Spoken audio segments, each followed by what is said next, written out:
Mainit na namang pinag-uusapan sa industriya ng media ang umano'y sunod-sunod na pasabog ng ABS-CBN ngayong 2026.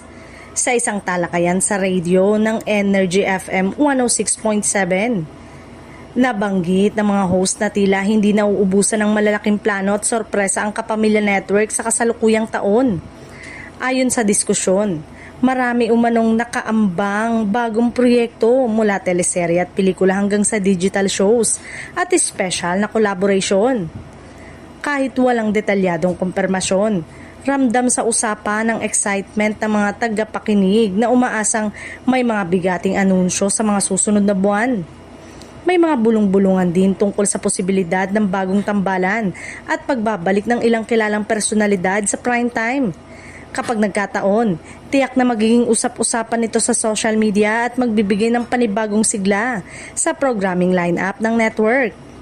Hindi rin isinasantabi ang posibilidad ng mas pinalakas na partnership at co-production lalo na sa digital at streaming platform. Sa patuloy na pagbabago ng landscape ng media, malinaw na mas pinapalawak pa ng ABS-CBN ang abot nito, hindi lamang sa telebisyon kundi pati online at international market. Sa kabila ng mga hamon na kinakaharap ng kumpanya sa mga nagdaang taon, kapansin-pansin ang agresibong hakbang nito para manatiling relevant at kompetitibo.